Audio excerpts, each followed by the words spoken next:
আসসালামু আলাইকুম প্রিয় দর্শক, অন্য মঞ্চের আলাপচারিতায় আপনাদের সকলকে স্বাগত জানাচ্ছি। সুপ্রিয় দর্শক শ্রোতা মণ্ডলী, আপনারা এই মুহূর্তে আমাকে যে যেখান থেকে দেখছেন এবং পরবর্তী যে যেখান থেকে দেখবেন, আপনাদের সকলকে জানাই আমি আমার প্রাণঢালা অভিনন্দন এবং শুভেচ্ছা। আপনারা তখনও বুঝতে পেরেছেন হয়তো হেডলাইন এবং ব্যানার দেখে যে আমি কি বলতে চাচ্ছি। এই বিষয়টা আসলে কথা বলার আগে গত পরশুদিন রাষ্ট্রপতি পৃথিবীর বিখ্যাত সংবাদ সংস্থা রয়টার্সের কাছে একটা ইন্টারভিউ দিয়েছেন। ইন্টারভিউটা সম্ভবত উনি হোয়াটসঅ্যাপের মাধ্যমে দিয়েছেন, কারণ যেহেতু ওনার প্রেস সেক্রেটারি থেকে শুরু করে সব কিছুই তুলে নেওয়া হয়েছে, ডাক্তার তুলে নেওয়া হয়েছে, এমনকি যতটুকু শুনতে পেরেছি যে ওনার যে বাড়ি, বিশাল বাড়ি, রাষ্ট্রপতি ভবন তো বিশাল ভবন, এই ভবনে যারা কাজ করে তাও প্রায় 70% নেই, মানে 30% আসছে। এছাড়া বাকি সবই কমিয়ে দেওয়া হয়েছে। তবে সিকিউরিটি হেভি টাইট, ওনার সাথে কেউ দেখা করতেও পারেন না, উনিও বাইরে যেতে পারেন না, কোনো কিছুই নেই।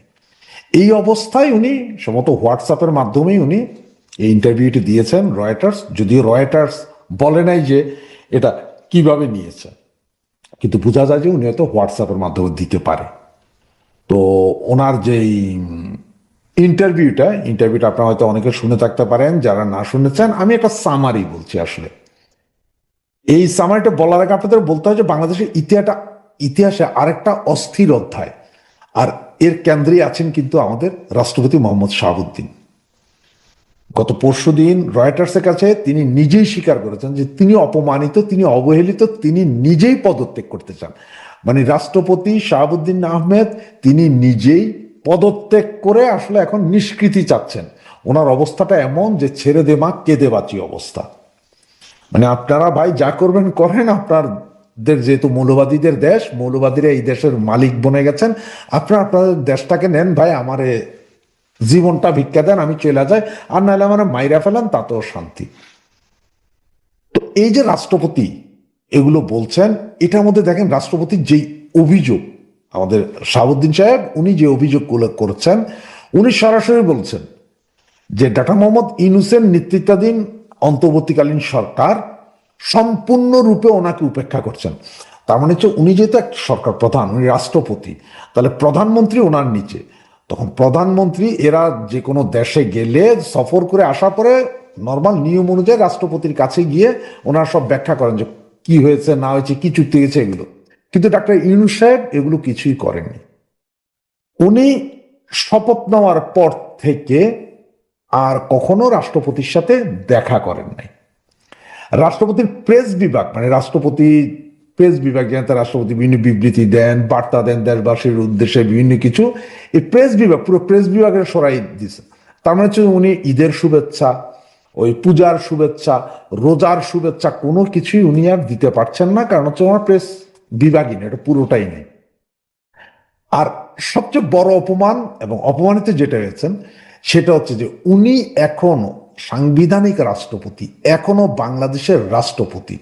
এরা সবাই সংবিধানের কথা বলে রাষ্ট্রপতিকে মানে, কিন্তু এক রাতে উইদাউট এনি ইনফরমেশন, কোনো ইনফরমেশন ছাড়া, কোনো কথাবার্তা ছাড়া, কোনো লিখিত ডকুমেন্টস ছাড়া পৃথিবীর সমস্ত দূতাবাস থেকে এট এ টাইম রাষ্ট্রপতির ছবি সরাই নিলেন। এটা কিন্তু বিশেষ অপমানজনক। আসলে রাষ্ট্রপতির ছবি যে বিভিন্ন দূতাবাসে রাখতে হবে তা না, তবে পৃথিবীর সব দূতাবাসে অলিখিত একটা নিয়ম আছে যে রাষ্ট্রপতির ছবি রাখতে হয়, প্রধানমন্ত্রীর ছবি রাখতে হয়। কিন্তু তারা এইটা করে তারা শাহাবুদ্দিন সাহেবকে টোটালি ডেস্ট্রয় করে ফেলছেন।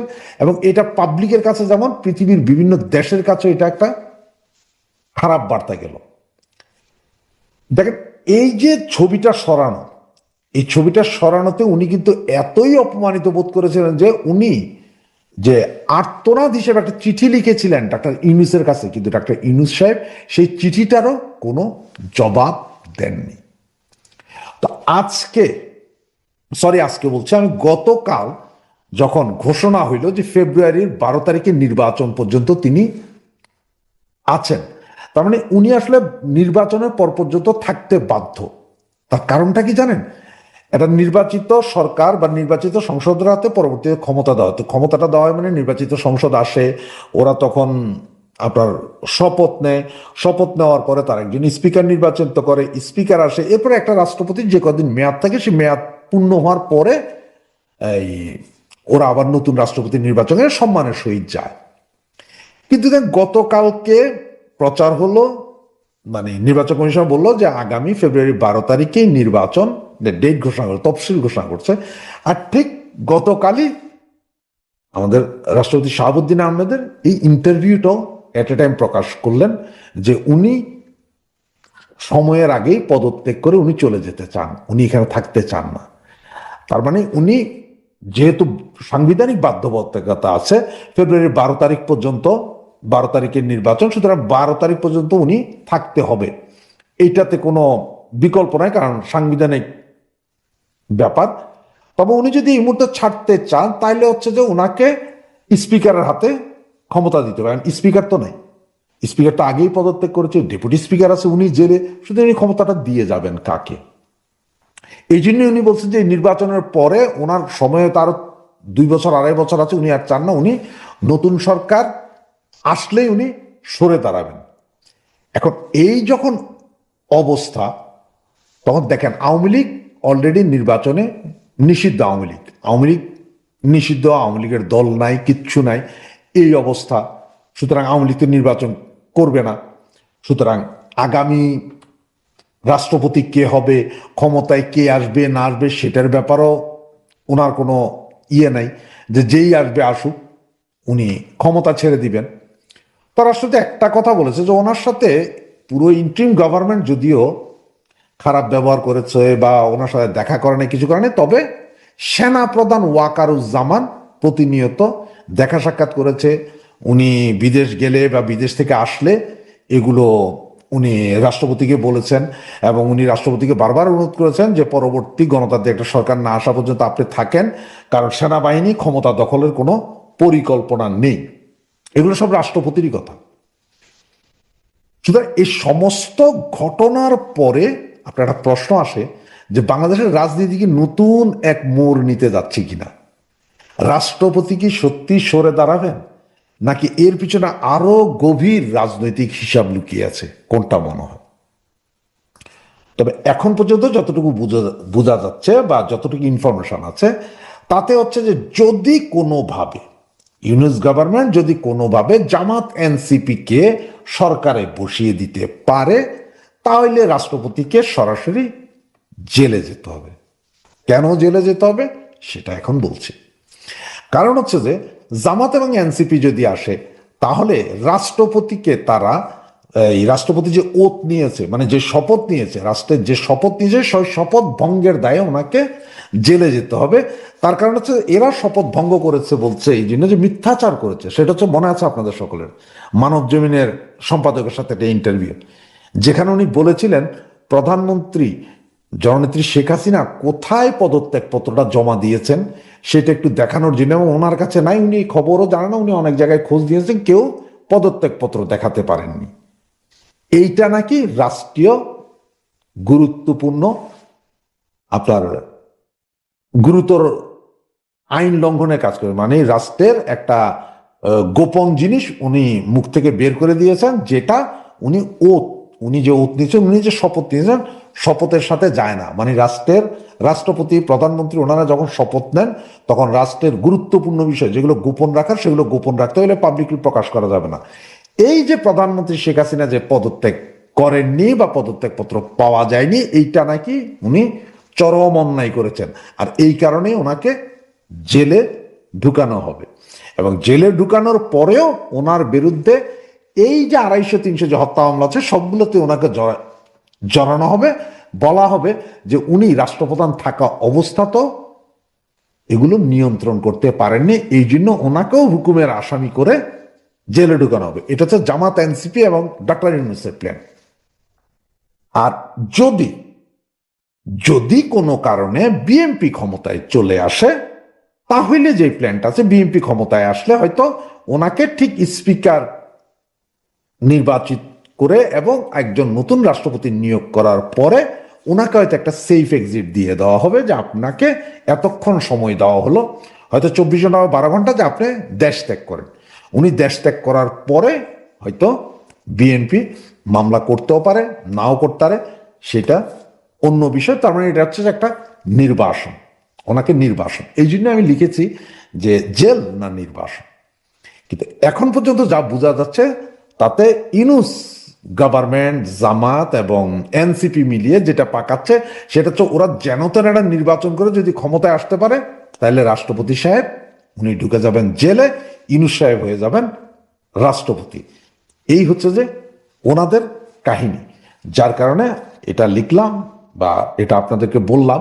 সুতরাং আপনারাও ভাবুন, চোখ কান খোলা রাখুন, কিছু একটা হতে যাচ্ছে, হয়তো খুবই ভালো কিছু একটা হবে।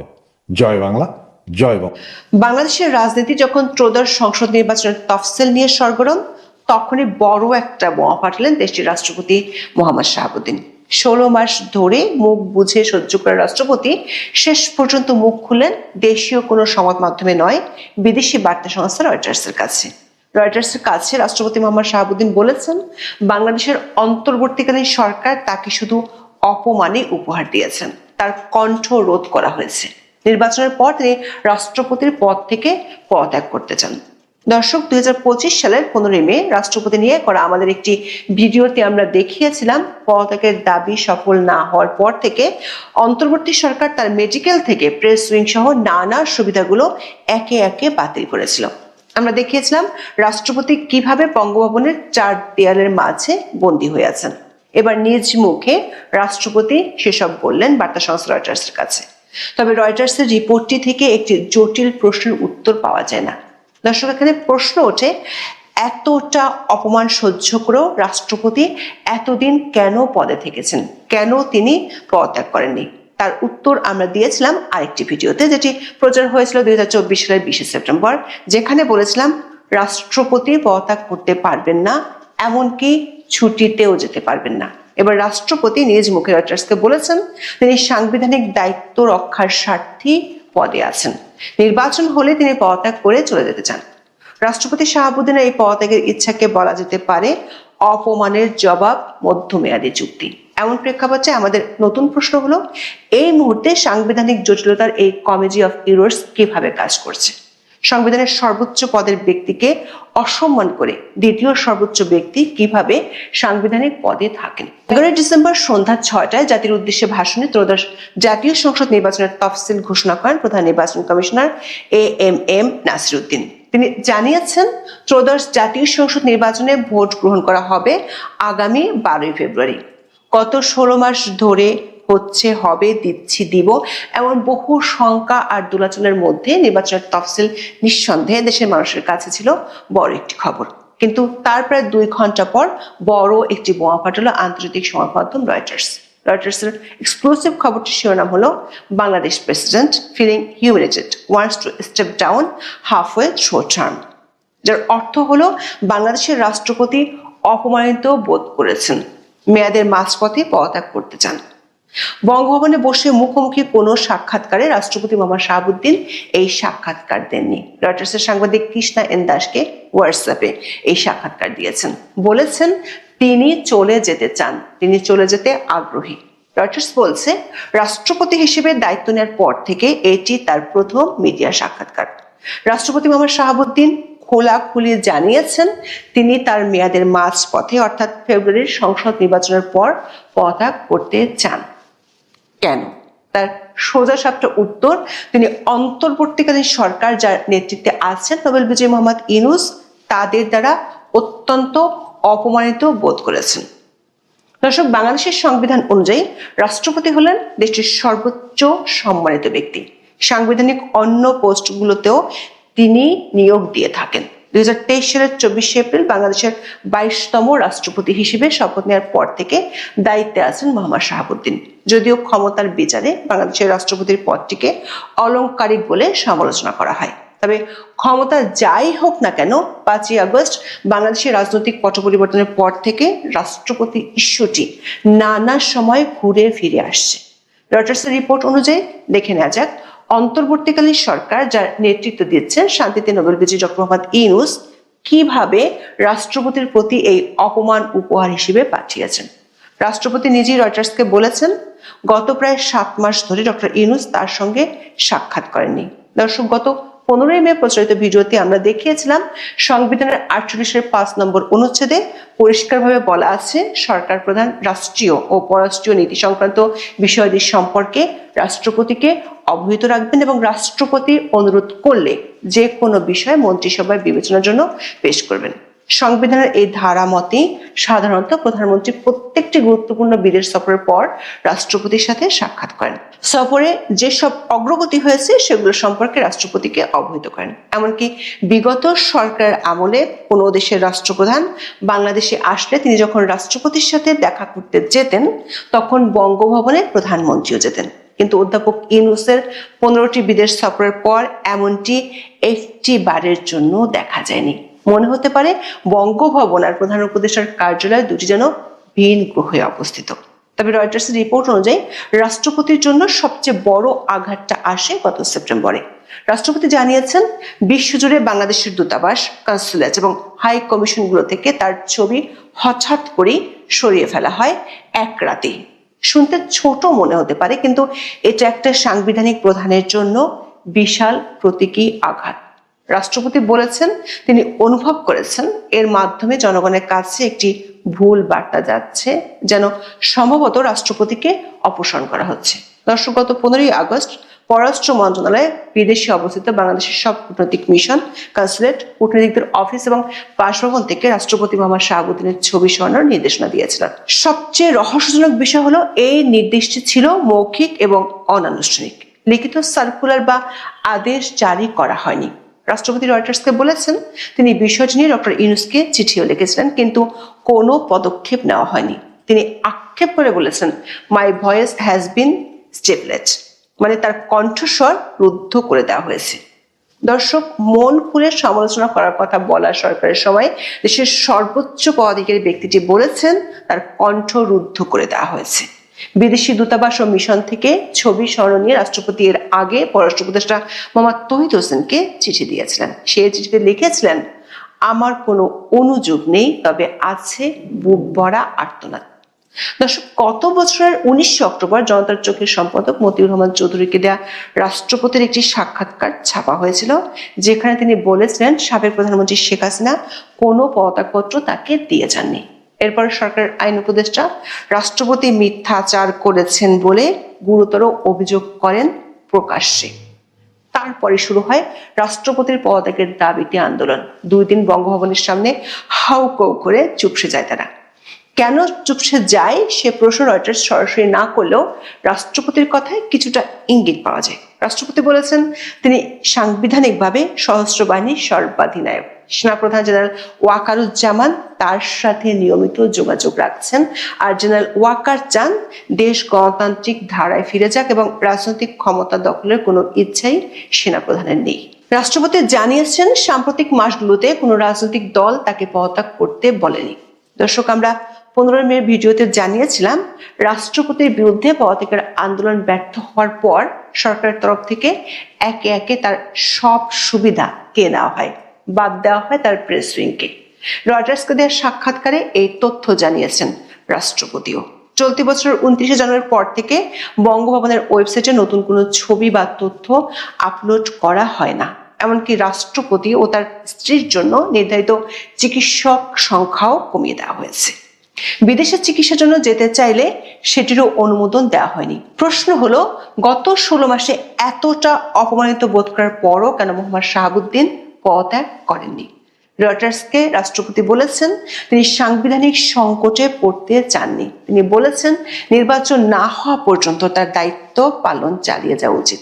সাংবিধানিকভাবে রাষ্ট্রপতি হওয়ায় তিনি তার অবস্থান ধরে রেখেছেন। দর্শক, এই যে সাংবিধানিক সংকটের কথা বলেছেন, কথা আমরা জানিয়েছিলাম গত বছরের 20 সেপ্টেম্বরের ভিডিওতে। বলেছিলাম কেন রাষ্ট্রপতি পদত্যাগ করতে পারবেন না, এমনকি ছুটিতেও যেতে পারবেন না। দর্শক, সংবিধান অনুযায়ী রাষ্ট্রপতি পদত্যাগ করলে রাষ্ট্রপতি হওয়ার কথা স্পিকারের। আবার বাংলাদেশের সংবিধান অনুযায়ী রাষ্ট্রপতি স্পিকার উদ্দেশ্যে স্বাক্ষরযুক্ত পত্র থেকে স্বীয় পদ ত্যাগ করতে পারেন। কিন্তু স্পিকার তো বহু আগেই পদত্যাগপত্র জমা দিয়ে রেখেছেন। যদিও সেই পদত্যাগপত্র নিয়ে আছে বিতর্ক, আবার ডেপুটি স্পিকার আছেন জেলে, রাষ্ট্রপতি ছুটিতেও যেতে পারবেন না কেন? সে প্রশ্নের উত্তর হলো, রাষ্ট্রপতি নিজের ছুটি নিজেই মঞ্জুর করেন। সর্বোচ্চ 4 মাসের ছুটি মঞ্জুর করতে পারেন, কিন্তু সেক্ষেত্রে দায়িত্ব দিয়ে যেতে হয় স্পিকারকে। স্পিকারকে জানিয়ে যেতে হয় তিনি ছুটিতে যাচ্ছেন। দর্শক, রয়টার্সের খবরে বলা হচ্ছে রাষ্ট্রপতি এখন চলে যাওয়ার জন্য প্রহর গুনছেন। 12 ফেব্রুয়ারি নির্বাচন হয়ে গেলে তিনি নিতে চান মুক্তির স্বাদ। যদিও বিগত তত্ত্বাবধায়ক সরকারগুলোর আমলে যারা রাষ্ট্রপতি ছিলেন তারা পরবর্তী রাজনৈতিক সরকারের সময় মেয়াদ শেষ করতে পেরেছিলেন। যেমন সবশেষ অধ্যাপক ইয়াজউদ্দিন আহমেদ বিগত আওয়ামী লীগ সরকারের সময় মেয়াদ পূর্ণ করে বিদায় নিয়েছিলেন। কিন্তু বর্তমান রাষ্ট্রপতি মোহাম্মদ শাহাবুদ্দিন নিজেই জানিয়েছেন তিনি মাঝ পথে ইস্তফা দিতে চান। তবে তার আগে বিদেশি সংবাদ মাধ্যমকে দেওয়া রাষ্ট্রপতির এমন মন্তব্যগুলো বাংলাদেশের সংসদীয় গণতন্ত্রের এক গুরুত্বপূর্ণ ঐতিহাসিক দলিল হিসেবে বিবেচিত হবে। এটি অন্তর্বর্তী সরকারের সাংবিধানিক দায়িত্ব পালনের ব্যর্থতার নজিরকে সামনে এনেছে, সাথে রাষ্ট্রের সর্বোচ্চ সাংবিধানিক প্রতিষ্ঠানের মধ্যে ভারসাম্যহীনতাকে তিনি একটি দালিলিক প্রমাণ হিসেবে রেখে দিলেন। রয়টার্সের সবশেষ প্রশ্ন ছিল, শেখ হাসিনার সাথে রাষ্ট্রপতির যোগাযোগ আছে কিনা? তবে রাষ্ট্রপতি এই প্রশ্নের উত্তর দিতে চাননি। বলেছেন রাষ্ট্রপতি হওয়ার পর থেকে তিনি স্বাধীন কোনো দলের সাথে যুক্ত নন, যদিও বলেছেন গত 16 মাসে তার কণ্ঠ ছিল স্তব্ধ। রাষ্ট্রপতি এসব মন্তব্যের ব্যাপারে রয়টার্স অধ্যাপক ইউনূসের প্রেস সচিবের মন্তব্য জানার চেষ্টা করেও পায়নি। ব্রেকিং নিউজ, রাষ্ট্রপতি চুপ্পু, উনি পদত্যাগ করতে চান। রয়টারের সাথে এক সাক্ষাৎকারে উনি বলেছেন যে উনি বর্তমান সরকারের অধীনে উনি এম্বারাস বোধ করছেন, কারণ ওনার ছবিটা ছড়িয়ে দেওয়া হয়েছে ইত্যাদি বিভিন্ন কারণে উনি বর্তমানে এম্বারাস বোধ করছেন, উনি পদত্যাগ করতে চান। যখন রাষ্ট্রপতি বলবেন যে আমি পদত্যাগ করতে চাই, সেখানেই রাষ্ট্রপতির কমিটমেন্টের প্রশ্ন আসে, এবং সেই লেস কমিটমেন্টের রাষ্ট্রপতিকে তো আর ক্ষমতা রাখা যায় না। তবে বর্তমানে সাংবিধানিক ক্রাইসিস দেখা দিচ্ছে, তাই না? এবং সাংবিধানিক ক্রাইসিস দেখা দেওয়ার সাথে সাথে 3 জন মূলত সরকারকে টিকে রাখতে চাচ্ছেন, আদিলুর রহমান, রেজওয়ানা এবং আসিফ নজরুল। কারণ এরা জানে এই সরকারের পতন হলে এরা বিপদে পড়তে পারে, কারণ এরা অনেক কিছু করেছে যেগুলো আসলে অসাংবিধানিক এবং যেগুলো আসলে আমাদের নৈতিকতার বিরোধী। তাই এই সব কিছু মিলিয়ে বর্তমানে একটি বিরাট ক্রাইসিস দেখা দিয়েছে। এটা হচ্ছে ব্রেকিং নিউজ। কিন্তু এখানে খুব একটা অবাক আমি হইনি। আমি আপনাদেরকে বলেছিলাম যে বর্তমান সরকারের অধীনে নির্বাচন হওয়া প্রায় অসম্ভব। আমি বলেছিলাম যে কিনা সেনাবাহিনীর প্রধান ওয়াকারের উচিত ক্ষমতা গ্রহণ করা এবং নির্বাচনটি দ্রুত দিয়ে দেয়া, আবার এর সাথে মতো যেন প্রলম্বিত না করেন। আমি বলেছি যে বর্তমান সরকারের অধীনে কোনোভাবেই নির্বাচন হবে না, হতে যাচ্ছে না। ফেব্রুয়ারিতে নির্বাচন হওয়ার কোনো চান্সই আর রইল না, কারণ আপনারা জানেন 29 তারিখে হচ্ছে লাস্ট ডেট সেখানে কিনা আপনার নমিনেশন সাবমিট করার। কিন্তু তারেক রহমান দেশে আসেনি, আসার কোনো চান্স আমি দেখি না। খালেদা জিয়ার মৃত্যু ঘোষণা অচিরেই আসবে, এবং তারেক রহমানের ইমেজ অলরেডি যা ছিল তারও 12টা বেজেছে। তারেকের কোনো ন্যাশনাল আইডিও নাই, অর্থাৎ এনআইডিও নাই, তার নিজের পাসপোর্টও নাকি তার কাছে নাই, এবং ব্রিটিশ পাসপোর্ট তার আছে আমরা মোটামুটি নিশ্চিত। এসব কিছু মিলে তারেক বাংলাদেশে আসবে, এনআইডি নিবে, নির্বাচনপত্র সে নমিনেশন দাখিল করবে, সবকিছু মিলে তারেক রহমানের নির্বাচনে অংশ নেওয়া এখন বর্তমানে ফেব্রুয়ারি নির্বাচন সামনে রেখে 29 তারিখ হিসাব করে যা ডিসেম্বরের প্রায় অসম্ভব। সবকিছু মিলে বিএনপিও একটা ভীতিখিস্ত্রি অবস্থায় পড়বে বিএনপির সামনে, কারণ বিএনপি খালেদা জিয়ার মৃত্যুর পর তারেক রহমান যেখানে আসছে না, আসতে পারছে না, আসতে চাইছে না, সবকিছু মিলে বিএনপির ভিতরে ফাটল দেখা দিবে। যে ফাটলের কথা আপনাদেরকে আমি কয়েক মাস আগে বলেছিলাম যে বিএনপি ফাটল ধরবে, এবং ধরে গেছে। আমার প্রতিটি কথাই ফলে গেল, প্রতিটি কথাই আমার ফলে গেল, ফললো না? সুতরাং চুপ্পু দারুণ কাজটা করেছেন, যাকে বলে একেবারে তুরুপের তাস। উনি খেলা দেখিয়ে দিয়েছেন উনি কি করতে পারেন, দেখিয়ে দিলেন, পারলে ঠেকা। বর্তমানে অনেকে বলতে পারেন যে ওয়াকার ক্ষমতা নিবেন না, ওয়াকারের জায়গায় অন্য কেউ ক্ষমতা নিবেন, তার পরবর্তীতে জাহাঙ্গীর যারা আছে তারা নিবেন। আসলে কথা সত্য না, ওয়াকারই ক্ষমতা নেওয়া উচিত, এবং এছাড়া বর্তমান সাংবিধানিক ক্রাইসিস থেকে বের হওয়ার কোনো উপায় নেই। ওয়াকার আমাদের কাছে প্রতিজ্ঞাবদ্ধ, উনি বলেছেন ওনার উপরে বিশ্বাস রাখতে, ওনার উপরে বিশ্বাস রেখেছি। তাহলে উনি এখন ক্ষমতা নিয়ে বর্তমান নির্বাচনের দিকে এগিয়ে যান, এবং অল ইনক্লুসিভ নির্বাচন হতে হবে বাংলাদেশে। যারা অন্যায় করেছে বা যারা বিচারাধীন, ওকে, তাদেরকে সাইডে রাখেন। আপনি আওয়ামী লীগকে নির্বাচন করতে দিবেন না, আবার বিএনপিও কি করবে বুঝতে পারছি না, রাজাকারদেরকে আপনারা ক্ষমতায় বসাবেন, এনসিপিকে ক্ষমতায় বসাবেন, এই চাংরা পোলাপানদের ক্ষমতায় বসাবেন, আমরা মানব না, মানতে রাজি না, দেশে কেউ মানবে না। সুতরাং দেশে শান্তি আসুক, বহুদলীয় গণতন্ত্র আসুক, সবাই নির্বাচন করুক, এটার জন্য একটু টাইম নেন, ওয়াকার সাহেব একটু টাইম নেক। কিন্তু বর্তমান সরকারের যে নির্বাচন হচ্ছে না, আর কোনো বোধহয় সন্দেহ থাকলো না। এবং সামনে যে ফেব্রুয়ারি নির্বাচনটা পিছিয়ে যাবে, এ কথাও তো আমার সত্যি হয়ে গেল। কি হলো না? তবে ওয়াকার যে একটা খেল দেখালেন ভাই, ওহ দুর্দান্ত, দুর্দান্ত খেল দেখিয়েছেন ওয়াকার, সরি চুপ্পু। ওয়াকারও দেখালেন, চুপ্পুও দেখালেন, কারণ ওয়াকার জানতেন এটা হবে, তাই না? সুতরাং ওয়াকার চুপ্পু শেষ পর্যন্ত খেল দেখালেন আমাদের। এবং এই ক্ষেত্রে ভারতের একটি ভূমিকা আছে, কারণ ভারত বাংলাদেশে এমন কোনো নির্বাচন মেনে নেবে না যে নির্বাচনে তাদের কোনো বন্ধু থাকবে না। আপনারা মানেন বা না মানেন, আমি মানি বা না মানি, বা ভারত আমাদের, আপনি বলতে পারেন ভারত আমাদের বন্ধু রাষ্ট্র না, বলতে পারেন, কিন্তু আমাদের প্রতিবেশী ভারত, ভারতের কোনো ইন্টারেস্ট থাকবে না আমাদের নির্বাচনে, এটা হয় না। কারণ বাংলাদেশ জন্মের পেছনে ভারতের একটি ভূমিকা ছিল, আমাদেরকে স্বাধীনতার যুদ্ধে ওনারা হেল্প করেছিলেন। তাই বাংলাদেশকে পাকিস্তানের মতো একটা রাষ্ট্র, একটি সন্ত্রাসী রাষ্ট্র আমাদের সব বিষয়ে দখলদারিত্ব দেখাবে। এবং বাংলাদেশে আমরা চাই না ভারত দাদাগিরি করুক, কিন্তু অ্যাট দ্য সেম টাইম ভারতের ইন্টারেস্ট থাকতে হবে, থাকবে। এবং সেখানে পার্লামেন্টে তারেক রহমান বসবে, প্রধানমন্ত্রী হবে, বিএনপি জামাতের সঙ্গে এতদিন বন্ধুত্ব করেছে, এখন বিএনপি ক্ষমতা দেশ চালাবে, আর বিরোধী দল হবে জামাত। ভারত কোশ্চিনকালেও মেনে নেবেন এটা, এটা হতে পারে না। বাংলাদেশের বিরোধী দল কখনো জামাত হতে পারবে না। বাংলাদেশ সেকুলার দেশ, এখানে ধর্ম সবার, আমরা সবার সম অধিকার কায়েম করব। এই জন্য 1971 সালে আমাদের পূর্বপুরুষরা যুদ্ধ করেছিলেন, এবং আমরা এখন অতন্ত্র প্রহরী হিসেবে দাঁড়িয়ে আছি। তাই 71 চেতনা আমরা মরতে দেব না। চুপ্পু স্যার যা খেলটা দিলেন না স্যার, ওয়াকার স্যার যা খেলটা দিলেন না স্যার, সুপার। নির্বাচন ফেব্রুয়ারিতে হবে এমন একটা আজকে তফসিল ঘোষণা হয়েছে, এবং এটা নির্বাচনটা হবে কি হবে না নানান কথা আছে। আমরা আগে থেকেই বরাবরই বলছিলাম যে হবে না, আবার যদি হয়েও যায় অবাক হবার কিছু থাকবে না, কারণ এই নির্বাচনটাকে প্রতিহত করবে কে? আওয়ামী লীগ ছাড়া কেউ প্রতিহত করার আছে? বর্তমানে যে রাজনৈতিক দলগুলো আছে সেই দলগুলো কি প্রতিহত করবে? না। তারা চাইবে যে নির্বাচনটা যেন তেন ভাবে, যে কোনো ভাবে, সেটা একপাক্ষিক হোক আর 20% জনগণের মধ্যে নির্বাচন হোক, তারা চাইছে নির্বাচনটা হয়ে যাক। আওয়ামী লীগ যদি প্রতিহত না করে, বিদেশি লোক এসে, ইউকের লোক এসে, ইন্ডিয়ান লোক এসে বাংলাদেশের নির্বাচন প্রতিহত করবে না। কাজেই সামনের দিনগুলোতে আর 2 মাস আছে, 2 মাস পরে নির্বাচন। এই 2 মাসের মধ্যে আওয়ামী লীগ আসলে প্রতিহত করতে পারবে কিনা সেটা খুব বড় ধরনের প্রশ্ন, কারণ 1.5 বছরেও আওয়ামী লীগের আসলে কোনো কার্যক্রম সত্যিকার অর্থে দেখার মতো কার্যক্রম নাই, সোজা কথা যদি বলতে হয়। এখন আন্তর্জাতিক কূটনৈতিক কিছু কার্যক্রম চলছে, সেই কার্যক্রমগুলো যদি নির্বাচনকে ঠেকিয়ে দিতে পারে সেটাই তাহলে ভিন্ন বিষয় হবে। কারণ বিশ্ব বলছে যে সব দলের অংশগ্রহণে, আওয়ামী লীগের অংশগ্রহণে অন্তর্ভুক্তিমূলক একটা নির্বাচন করতে, কিন্তু এখনো পর্যন্ত আসলে আজকেই এটা বলার সময় আসেনি যে 12 ফেব্রুয়ারি আসলে এই নির্বাচনটা হচ্ছে কিনা। যদি নির্বাচনটি হয়েই যায় তাহলে মহামান্য রাষ্ট্রপতি তার মেয়াদের মাঝামাঝি সময়ে পদত্যাগের সিচুয়েশনে পড়বেন, বা তিনি পদত্যাগ করবার অভিপ্রায় ব্যক্ত করেছেন।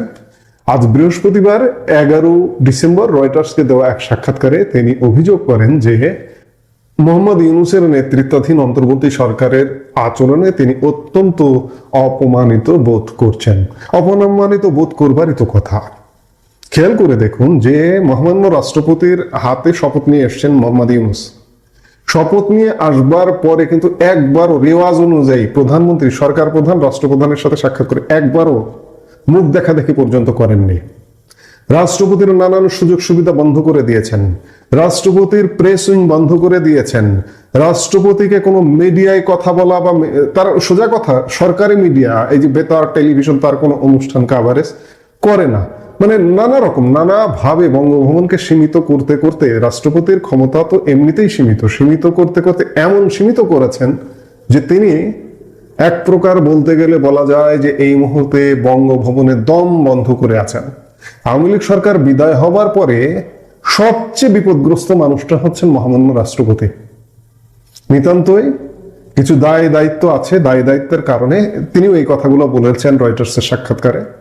দায় দায়িত্বের কারণে তিনি এখনো পর্যন্ত দায়িত্ব পালন করছেন। যদি না করতে হতো তিনি হয়তো আরো আগেই বঙ্গভবন থেকে বিদায় নিতেন। তিনি তার দায়ের জায়গায়, দায়িত্বশীলতার জায়গায় এখনো পর্যন্ত দায়িত্ব পালন করে যাচ্ছেন। রাষ্ট্রপতি শাহাবুদ্দিন 2023 সালে আওয়ামী লীগের মনোনীত প্রার্থী হিসেবে বিনা প্রতিদ্বন্দ্বিতায় 5 বছরের জন্য রাষ্ট্রপতি নির্বাচিত হন। তবে বর্তমান পরিস্থিতিতে তিনি পদ ছাড়তে প্রস্তুত বলে জানান। বঙ্গভবন থেকে হোয়াটসঅ্যাপে দেওয়া সাক্ষাৎকারে তিনি বলেন, আমি পদত্যাগ করতে আগ্রহী, তবে একই সঙ্গে তিনি যোগ করেন, নির্বাচন না হওয়া পর্যন্ত আমার দায়িত্ব পালন চালিয়ে যাওয়া উচিত। সাংবিধানিকভাবে রাষ্ট্রপতি থাকায় আমি আমার অবস্থান ধরে রাখছি। সর্বশেষ মহামান্য রাষ্ট্রপতিকে অবমাননার একটি ঘটনা ঘটেছে, সেটি হচ্ছে যে বিদেশি মিশনগুলো থেকে রাষ্ট্রপতির সরকারি প্রতিকৃতি সরিয়ে নেওয়ার ঘটনাকে তিনি গভীর অপমান হিসেবে দেখেন। তিনি বলেন, রাষ্ট্রপতির প্রতিকৃতি সমস্ত কনসুলেট, দূতাবাস ও হাই কমিশনে ছিল এবং এটি এক রাতে মুছে ফেলা হয়েছে। মানুষের কাছে ভুল বার্তা যাচ্ছে যে সম্ভবত রাষ্ট্রপতিকে অপসারণ করা হয়েছে। এই বিষয়ে তিনি ইউনূসকে চিঠি লিখলেও কোনো প্রতিক্রিয়া পাননি বলে জানান মহামান্য রাষ্ট্রপতি। ফেব্রুয়ারির নির্বাচনের আগে রাজনৈতিক অস্থিরতার মধ্যে রাষ্ট্রপতির এই বক্তব্য নতুন বিতর্ক সৃষ্টি করেছে এবং দেশটির অন্তর্বর্তী সরকারের সঙ্গে সম্পর্ক আরো জটিল হয়ে উঠেছে বলে ওয়াকিবহাল মহল মনে করছেন। নির্বাচনটা যদি হয়ে যায়, খুব স্বাভাবিকভাবে একটা দলীয় সরকার গঠিত হবে, সেই সরকারের একজন রাষ্ট্রপতি নির্বাচিত হবেন এবং সংসদে মহামান্য রাষ্ট্রপতিকে সংসদে অভিশংসনী করবেন। তার পদত্যাগ করা বা না করা নির্বাচন